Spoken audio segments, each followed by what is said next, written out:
Hello and welcome to CNM Podcast. I'm Muvunyi, and allow me to start by wishing you a happy Pentecost Day. I hope that for those of you who believe in Jesus and who believe in the power of the Holy Spirit, you will receive the power by receiving the Holy Spirit today.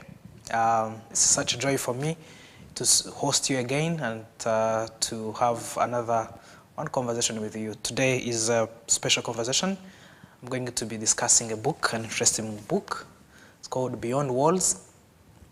If you look at just the title, you would think this is about exploring things and going beyond the fence of your home or going to forest and all that, but the subtitle says breaking out of the jail of limitations. That tells you that the walls that are being talked about in this book are actually walls. Interestingly, this book has been written by my friend, whom I've known for a number of years. And I was just telling him before the camera, before we are live, that I don't think I have known him as much as I've known him in the book.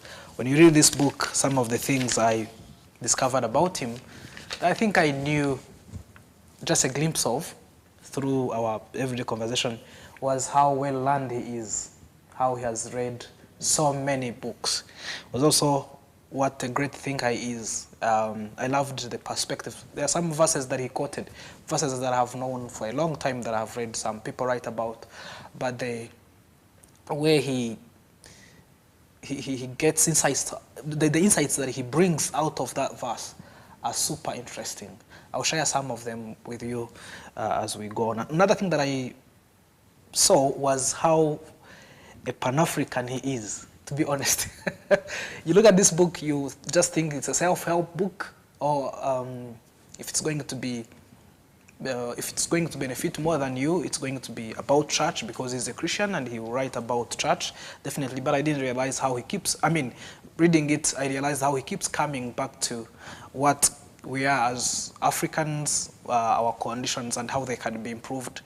And there's a way that someone could just speak from global terms, but there is being particular about the situation of Africans and how they can improve. So I realized what a great Pan-African he is. And also, he's a great writer. I said he's a great communicator, he's a great writer too. There's a book that we did some time back by a Kadizite called Wait Under the Rainbow. And this man right here was mentioned. He was acknowledged for having helped. He's called Enock Luyonza, and please allow me to welcome him. Join me as we welcome him. Welcome, brother. Thank you so much.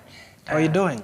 Very good, very good. Such a joy for me to have you. I'm so glad that I could come and join with you on this wonderful program. Thank you so much. Thank you so much for lots of wisdom you've shared in this book. Wow. And a lot of wisdom that you're about to share tonight. I'll do my best to get as much from you as I can. I hope I will have a good conversation, and yourself will have a good one. I have no doubt about that. I definitely know that we'll have a great conversation. Yeah, I didn't know of, we've met in a number of places. I've spoken to you one-on-one. We've been in small meetings and big meetings. And I don't know how I had always missed the Pan-African you are. Wow. You know they say men are white and deep. I can see a side of you and relate to that side of you and never get to explore the other side many don't see. So I tend to believe we all have sides to us. We are multifaceted, and maybe you got to a side of me you had never interacted with, and I'm glad you like that side of me. I loved it. Yeah, I'm excited. Yeah. Yeah. So to our viewers, I only mentioned your name, Enock Luyonza, but it would be great if you could tell them more about yourself. Right. Where do we begin? Well, my name is Enock, as they say, Luyonza. Luyonza is my dad's name. So I'm from the Luyonza household. I grew up like most people around, you know our nation's history. how we like tragedies after tragedies. So my parents were refugees in Uganda. So part of my life was back in Kampala, where I grew up. But my parents, I think my grandparents left in the 50s. And even my parents were born in Uganda in the 50s. So I am a son of former refugees, but I'm glad about our nation that it was liberated. And here we are enjoying our country and wise, great leadership. But sorry to cut there. It's all right. I come from a family of 7 siblings, 5 brothers, 2 sisters. My dad passed away some time back in 2003. And in the book, if you read, you will see that highlighted somewhere. And I'm so grateful that I got to experience what I experienced. Sometimes we go through things and we feel like we don't want to share them with the world because we think they are very shameful. Yet it is those things that make us, that form us. And for me, part of my family history, however bad or shameful or harmful it looks, it is what has played in forming who I am today. So I'm grateful to be part of that family. Also to have all that bits and pieces in my personal history, like growing up in Kampala, and here we are. Probably if those bits and pieces didn't happen, probably I wouldn't be here. Yeah. Yeah, so I'm grateful. I don't know if you get something out of that, but... Yeah, I did. Yeah. It's interesting the way you keep coming on. There's even a place that you keep saying, I'm guilty of, having pessimistic, I'm guilty of so many things. And when you were telling us of your story of how you grew up from a refugee camp, I think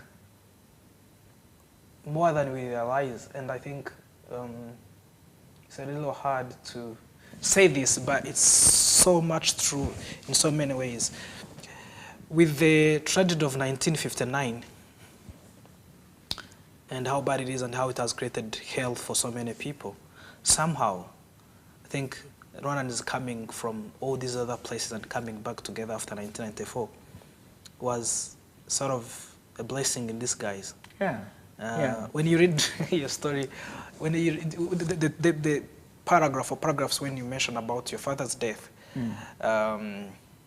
when I read it, I wondered if your siblings wouldn't be very angry with you because, like after mentioning the story, immediately transition into how of a blessing it has become, how God has turned that into a blessing. And I was like, I mean, I'm kind of comparing it to how coming from these kinds of backgrounds, where you were born and where you grew up from, there's so many stories you tell about where you grew up from. The story, I don't remember the name, but in the chapter where you talk about imitation, how your brother John imitated someone, you tell so much about where you grew up from and what life was like.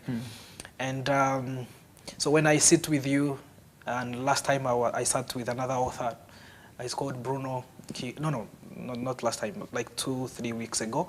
He was born here, he grew up from here, he survived the genocide.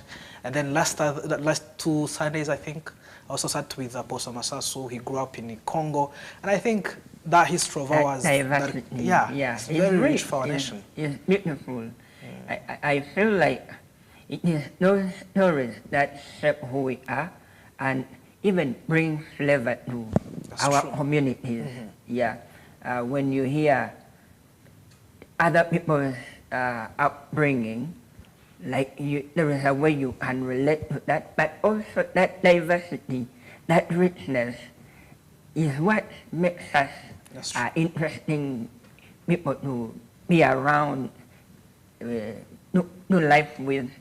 So I maybe this is for someone. Never discount your story. Never discount what you went through, because it is so valuable to even the people around you. So I am one of those who, as I've grown up, as I grow up, I realize that I have to celebrate where God has brought me from. And you see, this is like another thing I feel like our audience should know. When you forget, you are wicked. How or why? We go through things and you don't know how you will navigate it through them. And we tend to hide them under the carpet. Yet, it is those very things that if you remember, when you talk about them, you help another navigate. They would be in the same place. But when you don't talk about them, when you don't remember them, you are a wicked person. That's true. Yeah. So let's never forget. I love, one of the things I love about the government of Rwanda is how they have created this sort of memory about the genocide. Every year they talk about it, so that you don't forget what happened, so that you don't repeat the same thing. So for anyone, if this would be your takeaway, don't be wicked. Remember where God has got you from. But also you never know who would be going through the same thing. Yeah, and in your book you keep repeating that we should leave the earth far better than it was, and it should bring the kingdom of God, the heaven on earth. Yeah. So I think we do that by remembering where we came from and the kind of things that we have gone through, and helping those who come after us never to be in the same place. Yeah, and I think if we continue from there, we'd have a whole conversation without going into the book. I know. So let's get into the book. In the introduction of the book, that's page 2. On page 2, you wrote and signed, "Beyond Walls," which is the name of the book, is about stepping out of the confines of our comfort zones, those walls within which we have grown comfortable, to embrace and cultivate positive change in our communities as well as around the world. It's about braving the irritation and risk of the unfamiliar to catalyze positive change, not only in our individual lives, but in those of others. Yeah, that's what you said that this book is about. Yeah. How did this book come about? I would like you to give us more of why you wrote the book, but also help us a bit with how it came about. I believe it was your first? Yeah. So a lot of people struggle with bringing their first projects out. What was it for you? What was it like for you to write your first book, and what did you want to focus on in Beyond Walls? Well, many things to talk about for why I wrote the book, but really one for me was I have this background where I couldn't talk, I couldn't express myself. I was shy, timid, really shy. But I've also had the privilege of growing up in a homestead where they told us the value of the person of Jesus. So one thing about Jesus, who we all believe, most of us I believe, is the more you come to him, you realize that he is calling you to much more. So you would be stuck in a place where you are timid, second, but on the other side, there is always an invitation. There is more to your life. That's true. Than what you are afraid of. So it was in that, as you're growing up, you are hearing this invitation deep inside you that there is much more to you than what you are allowing happen. You can share some ideas with other people. You can bring value.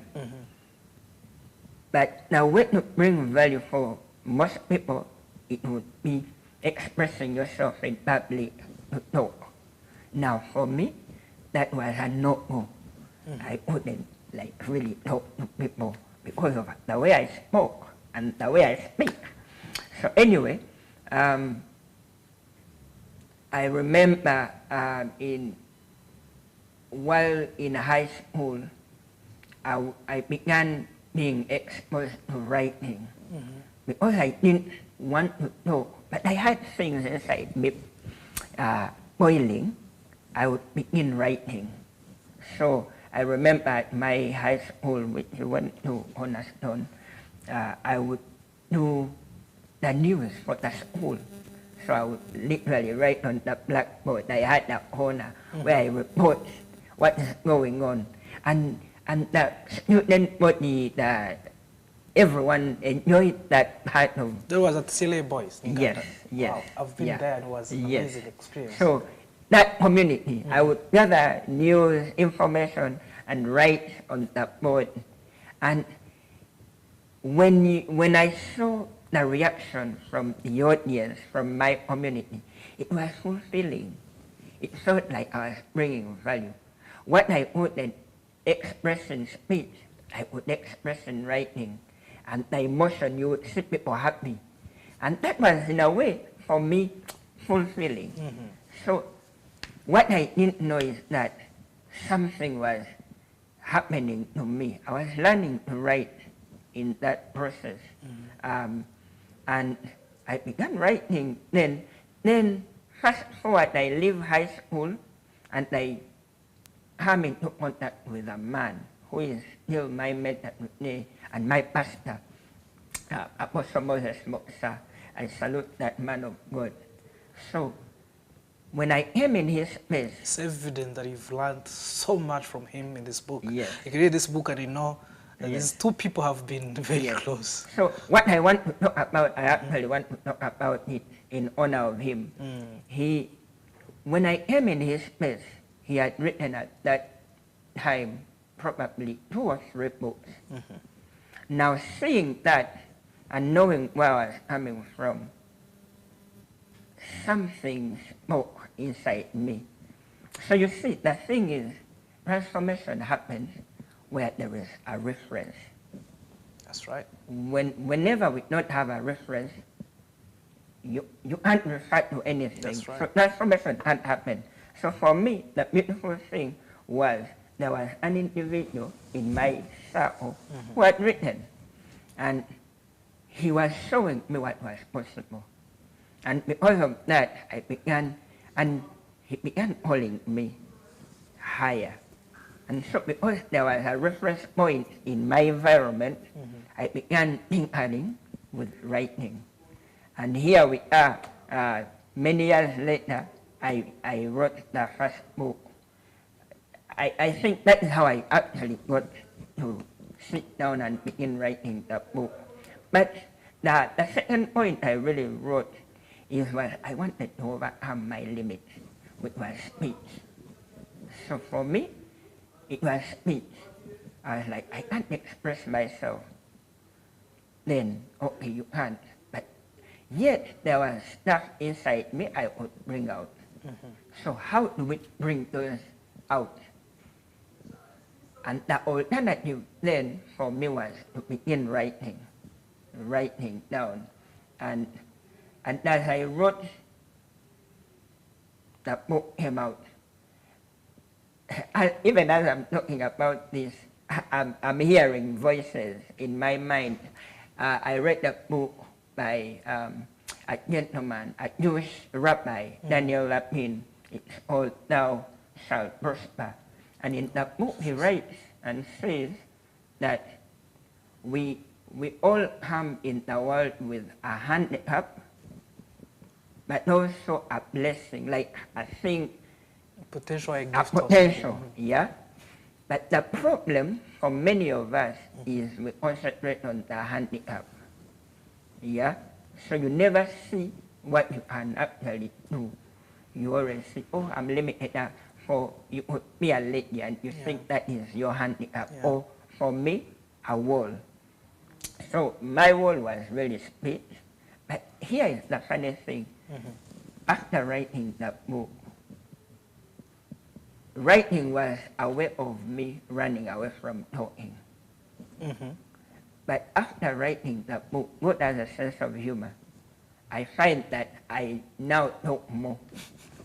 I began getting invitations like this one to talk about the book, yeah. Yet, my idea was running away from talking. Like, I began writing to run away from talking. But yet, this is beyond words. The thing I feared the most was talking. Now what you doing? Now what I'm doing. So it's really There's another group of people that you talk about. Man, this book, yeah, people have got to read it. When you're talking about your encounter with is he an apostle? Apostle Yeah, Mukisa, yeah. Moses. You reminded me of something I read in the book, I think somewhere around the last chapters, where you talk about what happens when we encounter greatness. I think you were talking about the glory of God. Yeah. What happens when we encounter the greatness. And I've seen, if we were only to talk about what happened, I'm pretty sure that whoever went through Cornerstone, something happened inside of them. Yeah. They might know it, they might not know it, but everybody, and regardless of whatever kind of experiences you've had there, there's something happened to you. And I think it was more from the people that we met there. You mentioned Mzee Paul Lukia, may his soul rest in peace, and Uncle Tim. And I know, at least Paul Lukia was a close friend of mine. I even went to visit him in Gulu. Wow. But I haven't really had like a personal chat with Uncle Tim, for example. But I'm telling you, I know for you that a lot of deposits that are in my life, a lot of things that have carried me through so many things, are things that I've learned from there. And I think, I don't want to jump into other chapters, but we will talk about mentorship. There's a chapter in which you talk about mentorship, and I would really like us to get hold of that, because I look around and I see that a lot of people that have done anything with their lives have had a chance to learn from someone. Yeah. Yeah. Actually, not to go ahead of ourselves, but it is interesting how a life can literally move from, like, at that point to a lighter place just because they followed someone. And anytime God will help someone to elevate them, most times I've realized He brings people around them. He brings them in the company of other people, brilliant people. And for me, honestly, it has been that story that God was merciful for me. He brought brilliant people around me. Now, there is no way I would have this conversation if you were not in my space. That's right. It is that God is always orchestrating such things to help people. So I'm always grateful that God brings people my way for me. It was very hard for me to pick which parts we should talk about, because right now I'm very tempted to ask you about the gang. We don't have enough time, so let's go to a company of good friends, brilliant people is interesting. So, anyways, let's go to chapter 1, and on verse 6, on page 6, sorry. You talk about your individual limitations and how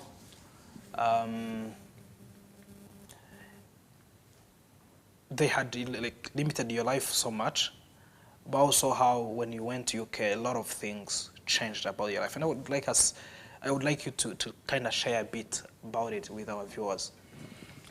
Wow. Because like there's something you just mentioned earlier when you said that in our lives we tend to focus on our weaknesses, and we completely ignore our strength. Yeah. Yet our strength could actually help in covering our shortfalls, if I may call them so. Yeah. So yeah. Well, so in 2012, I go to this land, the UK, you know, and coming from the background, I was coming from this other world. There were totally two different worlds for me. But I go in that world with my walls in my head. So I go in that world, I am shy, I am timid because of the thing I grew up with, a speech impediment. So I entered into this place. So I was working, volunteering with a church, an Anglican church, South of a church. And while there, again, anytime God will help a man, he brings them in a company of brilliant people. So I'm around brilliant people, learning different things. They are holding me higher, they are giving me opportunities to grow and to serve. But there is this limiting thing in me. I am fearing to express myself. But the thing was, I wasn't sure of what to share. I always had, but I was timid because of the wall of speech in front of me. Anyway, I go in this world with this complexity. I wouldn't know. Well, but like I say in the book, I also had grown up with an eating disorder. So before 2012, I was so tiny. Most people look at me and they're like, you man, you are big. But when you see me back then, I remember while at school, that the principal then would make fun of how I looked. I was like, so one day it was almost raining, there was a windstorm out, and he told guys, run and help Enock inside, the wind can take him. That's how bad it was. Yeah, yeah. So I was, my body frame structure was really, I was small. I didn't have, I wasn't comfortable in my skin. On top of that, the way I talk. So these were all not helping. But I'm in this world, and every time I would share in, say, fellowships, these guys would think I had something to say. So one friend of mine had an interest in my condition and decided to, like, why don't we go visit a doctor and we see what's wrong with you. Anyway, long story short, while there I get a surgery, which was an expensive surgery, a whole big story for another day. Yeah, that's what you say in the book, actually. Yeah, really big, but it was good for expressing things, and they corrected the way, because when I was growing up, eating was a problem. I would, every time I swallow, I would have food go through the nose or the gullet. So, yet for most people, it only goes through down. So, for me, eating was, I dreaded eating growing up. So, it explained why I was tiny. But while in the UK, they corrected that thing by surgery. So, eating now is normal. But even my speech has improved because of that surgery. And man, God is amazing. When he wants you to go beyond the wall, he will make things, put things in place so that you go through them, but they are for you, going beyond. And this is not just my story. This is for everyone listening to us, watching us. For every wall you might be having right now, your Maker has already laid out strategies around you to the end that you may go beyond that wall. So look at the brighter side of life. Be hopeful. Be, have a hope, and before you know it, the walls will be broken. I hope I have answered. Okay. Yeah, you did. Yeah. You did. And oh man, it's interesting. When I was reading the book, you didn't talk about you being small that much. Yeah. But I know I used to be very, very small too. And for me, where I grew up, there were a lot of fighting as young boys. Yes. So we Yes. looked after cows, and that goes with a lot of fighting, a lot of competition that is physical and all that. And also I was always among the youngest in my classes.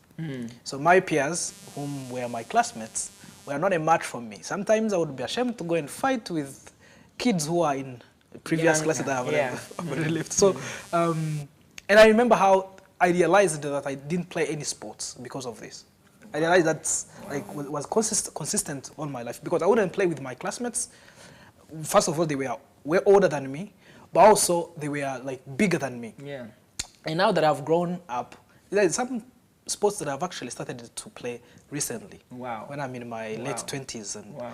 early 30s, because I couldn't do that. I was limited, and I could have actually. I could have played with other kids, not at school maybe, but at home. But I didn't want to do that because I was always afraid. I was always scared.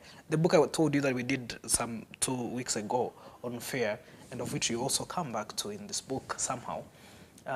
There's the way these walls, these weaknesses, if I may call them so, they kind of trap us. Yeah, a lot. And our strength, our potential are completely ignored. Yeah. We don't realize that we have, even when people keep telling you that you are great, you do this great, you don't want to believe that about yourself, yet others believe it about you. And anytime we are not believing ourselves, we are in a way frustrating those who are holding us, who are seeing the greatness in us. Yeah.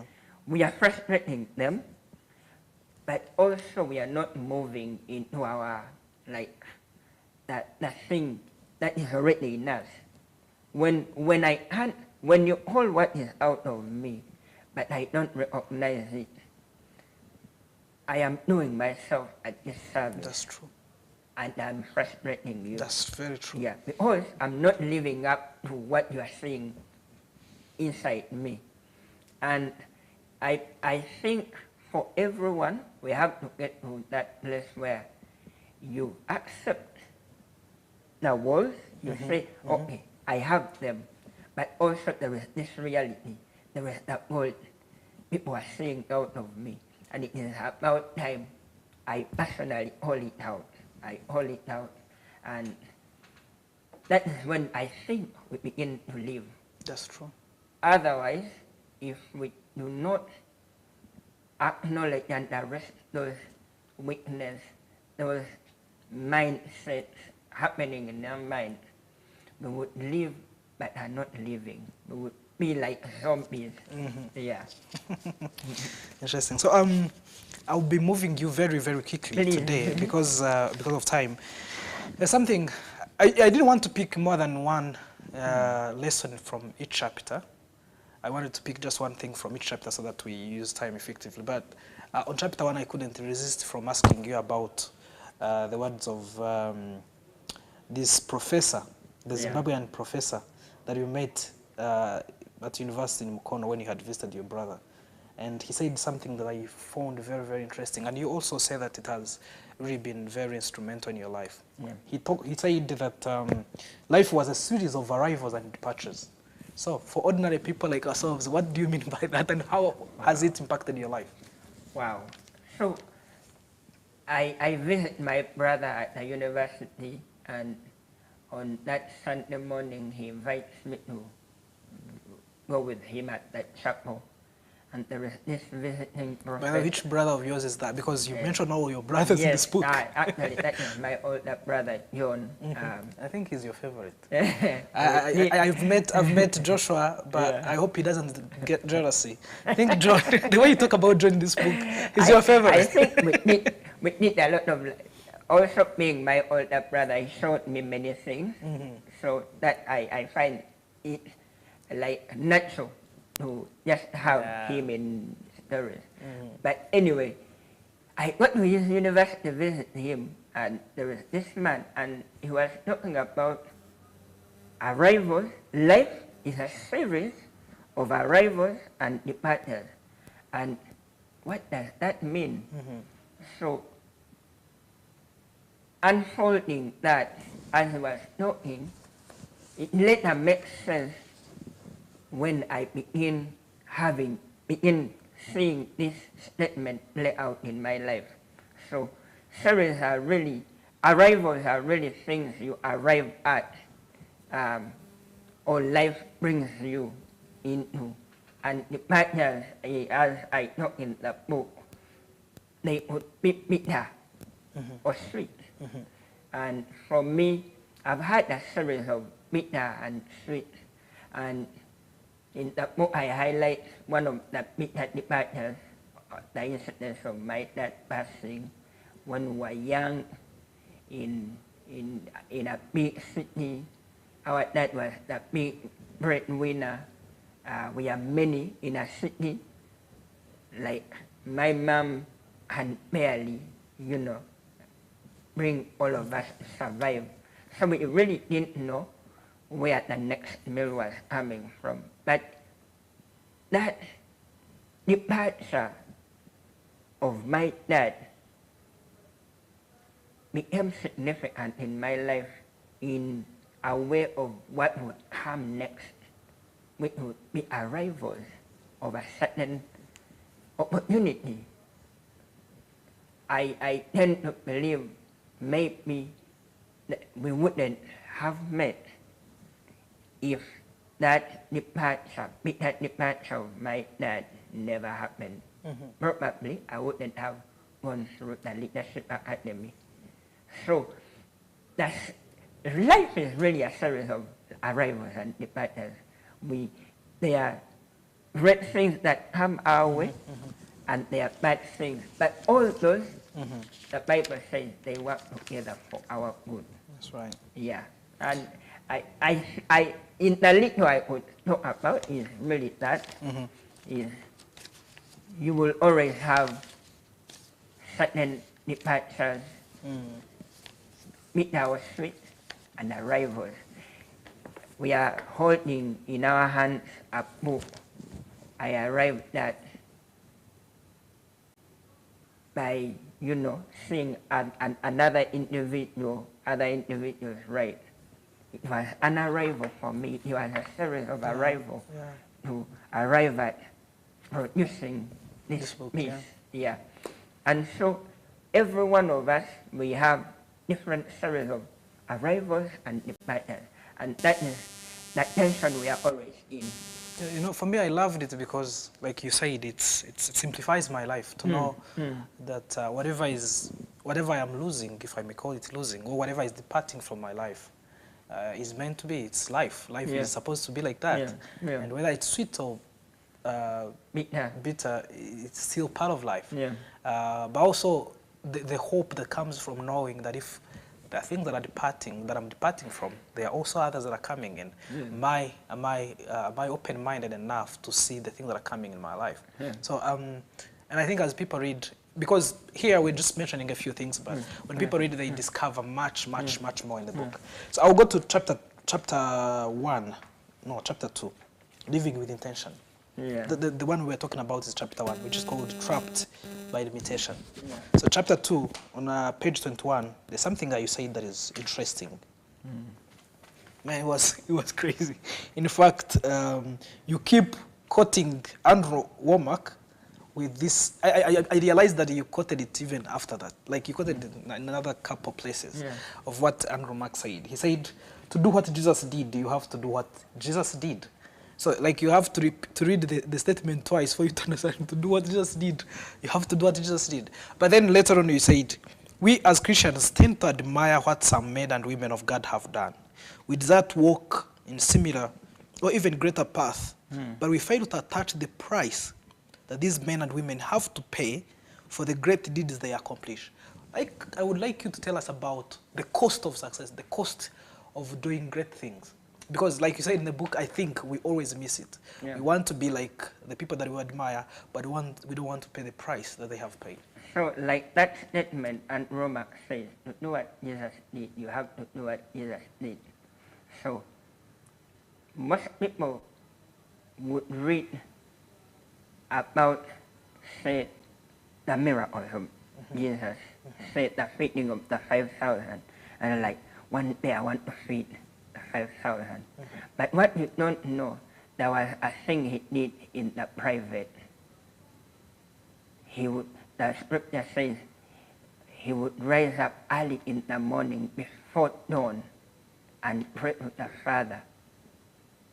He had a relationship no one knows about. So before you are going to attempt the bigger thing, before you want to attempt what President Kagame has attempted, first find out what happens in his private time. Yeah. Then you will have a clue at what you are able to accomplish like him. So most times what we see of people, we see like you see the flash in your eyes, but there is what you don't see. And I believe what you see is a child of what you don't see. Is born from what we don't see. And I want to liken this to a tree. You see, when a tree is growing up, you drop the seed on the ground, it goes in the ground, in the soil. But there is work that happens down under. No one sees that. That's right. Under that soil is damp, it is dark. No one is interested to know what's under. I like to think that we are like trees. No one that the psalmist writes, you will be like a tree planted by the rivers of water. So we are like a tree, but when you look at that tree, before you see the shoot, there was a growth beneath. That's when right. No one was watching. And that is important. And when you don't have an understanding, you will get frustrated when what is seen is not blossoming. You will be frustrated. Why are others blossoming and I'm not? Probably you are paying attention to the wrong thing. First pay attention to what is unseen. Yeah, it is really that in the short answer I would give. It is, if I want to do what you do and excel the way you are excelling at what you do, it should be in my interest to find out what do you do when no one is watching. That's right. And when I find it and I begin doing it, it is likely I'll begin doing what you're doing. That's right. Yeah. If anyone would read this book, there's a point that you get to and you feel like it feels like you're angry. When you keep telling people, you're watching too much TV, and you're expecting great success. And I think that speaks to what you're talking about right now. Yeah. Because, like you just said, if I'm not growing as you're growing and yet I want to grow like you do, maybe I'm focusing on something I shouldn't be focusing on. Yeah. And that's an eye-opening for anyone who's looking up to becoming great. Honestly, it's a wrong thing to look at other people. It is good to admire other people, but it is not right to admire them and actually be frustrated, stressed at what they are doing without you taking note of what they do, what that you are not seeing. Every fruit, that tree brings fruit, but there was work underground. There was. And we had light trees. So there has to be work. What work am I putting in when no one is watching? That's right. That is the most important one. When you see a book out, people don't realize that there was unseen stuff going through. There was, you just admit that you thought this was research. Yeah, that's right. Lots of reading, lots of opening different minds, you know. A lot of, by the time someone sees a bestseller on a table, you don't know what went through that. That's right. It is that unseen that makes the bestseller. It is that unseen that makes the people will celebrate who they are. There is, every man has an unseen, every man and woman, they have an unseen place or part to them. And it is that unseen that gives birth to what we see. That's right. Yeah. That's right. And we could talk about each of these concepts in length if we had time. Yeah. And before we leave chapter 2, there's something else that you mentioned that I think is worth talking about. And I wish you could write, actually, you should write a book about just this point. Wow. And let me first read and I'll tell you. Page 30. Page 30, you said, having a written life plan for our lives not only allows us to number our days in applying our hearts to wisdom, but also offers the privilege to live in the worlds our minds conceive. And page 31, you quoted Dr. Mike Murdoch he said, from the scriptures, God has given men over 45 instructions to write it down. And you said, we steward best what God shows us by writing it down. Once you envision it, capture it with your life plan. And I can't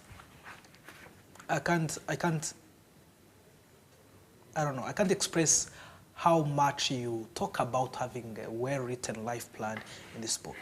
Like you mentioned so many times, and I felt like, you see, I know when you're writing a book, I know that it's got to be small enough for people to read it, and so you kind of have to cut off some parts. Yeah. Just focus, like pick the best out of it. Yeah. That may not actually capture everything that you wanted to talk about it, but I felt like I needed to also listen to you talking about this concept of writing down life plans. And when you speak about it in this chapter, you kind of trace it from the Psalm of Moses when he says we only live for 70 and sometimes 8 years. And may God give us wisdom to number our days. And you talk about how numbering our days comes from, it's best done through having a plan. So please tell us about that.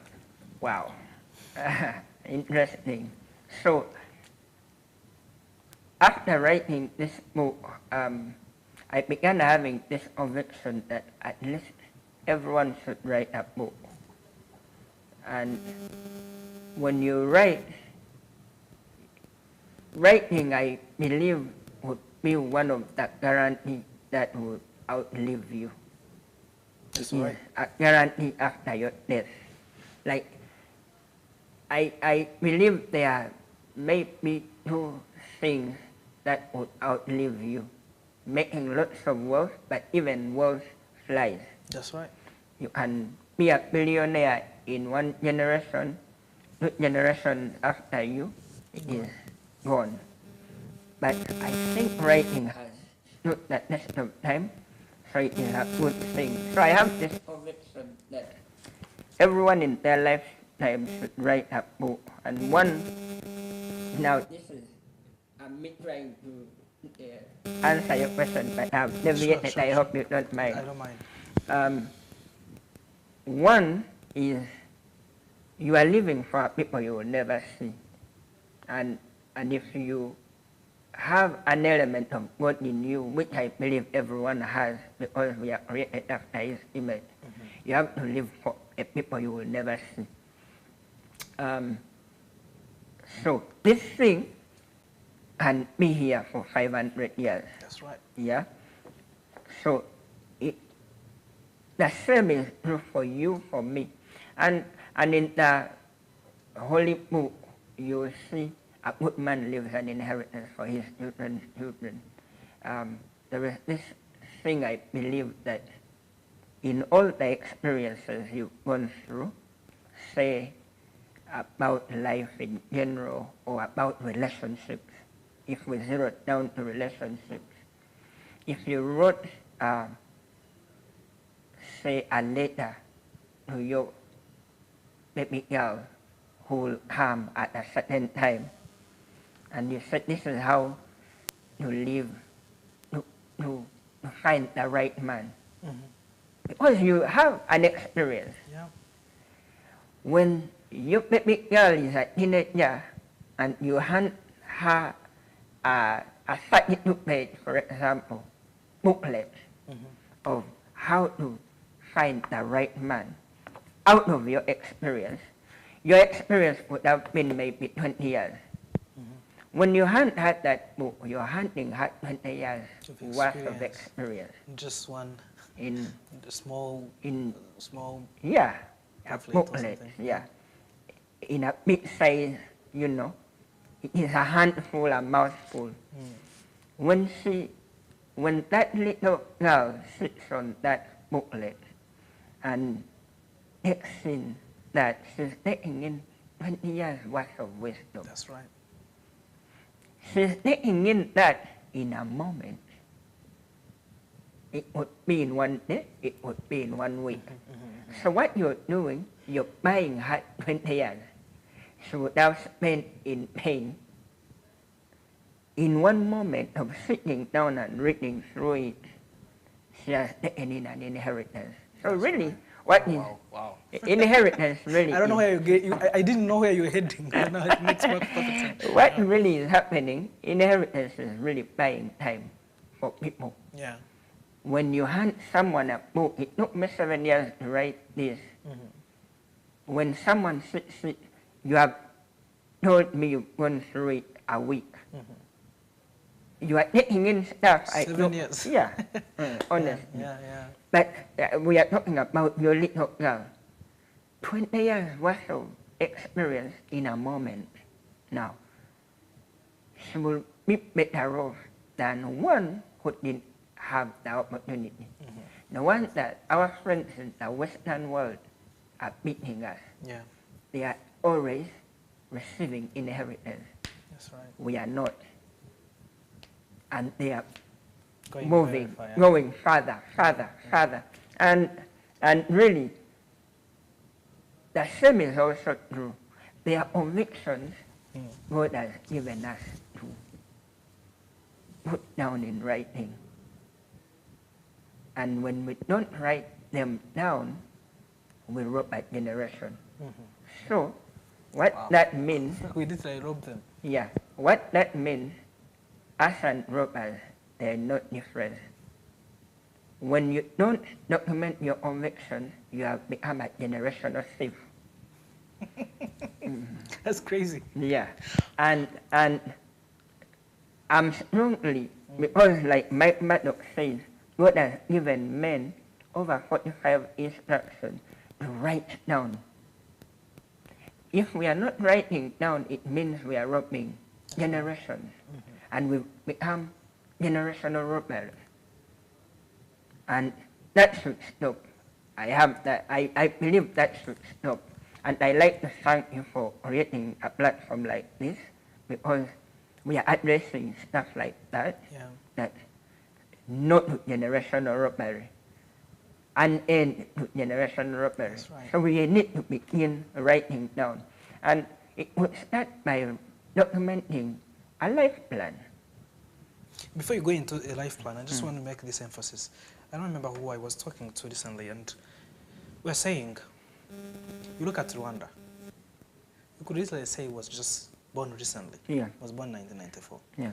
So most of the businesses, most of the organizations that we see today were created at that time. Most of the churches that are making it big time in Rwanda, those churches that were born from within have been born after the genocide. So of course we have the Catholic, we have the Anglican. They have always been around even before the genocide, but they also started from the West. Yeah. But if you look at the businesses and the churches and other organizations that have started after 1994 genocide, these are the organizations that you and I, when we are in our 70s, those are the organizations that will be around. And after we are gone, our children are going to be employed in those businesses. They are going to be working in those organizations, and it will be pity for those young people to come. They can't find a trace of how these things started. So you start an organization, but you don't write a book about the challenges you made, how the thing grew, and all that. So it will be like we leave them with something, with a house that has no spirit. You know, there's a way that people, when they have lived in a house for a long time, just by entering into it, you kind of come to a contact with its history, its life. You kind of have like a touch of what it is. And I think when you talked about the need for people to write it down, also I think Christianity is a writing religion. We love to say that we are a singing religion. Yeah, it is and we sing a lot, but it's also a writing religion. You look at the greatest story, the widespread stories of Moses, of David, of these other people, simply because they were written down. It's mainly because they were written down. And I think today when you look at people who are doing Christian apologetics for let's say the resurrection of Christ and many other points that they raise, they go back to documents.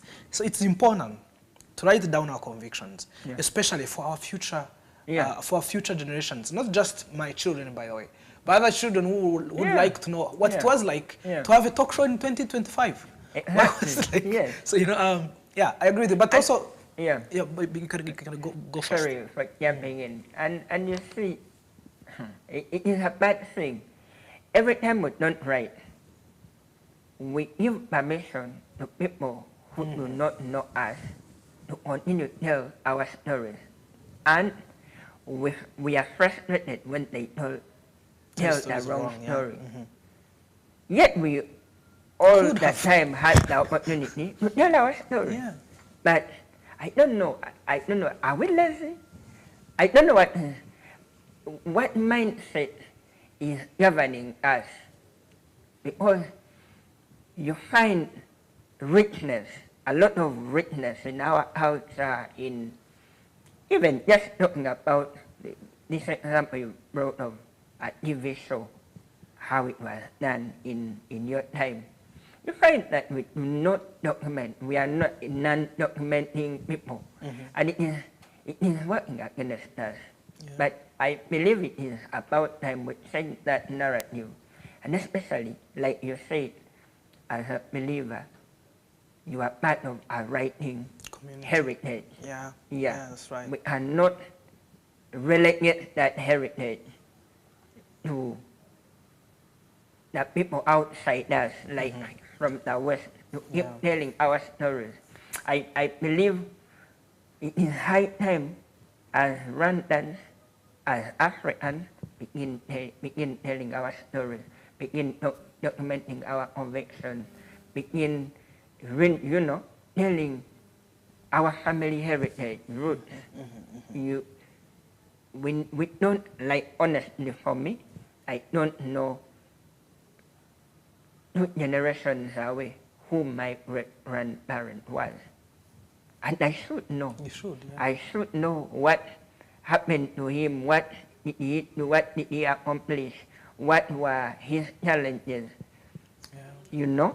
But because those things are not there.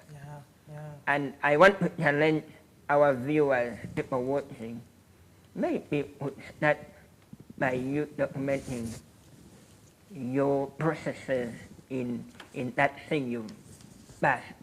Maybe a family, your family tree, go back and interview those people. That's right, document. Let there be something. So as we finish, because I just realized that time has gone before we could realize it, but as we conclude, I wanted you to come back to why there is a need for us to write down our lives, to have a plan and to write it down. Why? You were talking about intentional living in that chapter, and I want people at least to take that home. But also tell us about where we can find the book. And if you are willing, you could also tell us the price or how to find you. Wow. Maybe let me start with that. I'm on the social platforms, I use X a lot. I not left Instagram, X mostly on social platforms, WhatsApp. Yeah, for the most part. You would find this book in Charisma at Italy Heights. I believe they still have copies. The other bookshop is in Kimirong, or I don't know if they still have copies. Arise bookshop opposite the university at Aroma. Opposite here. Yeah, but you know, it is really important for us to write. In the book, I refer to the Martin Luther King Jr. story, where he wrote his I Have a Dream speech.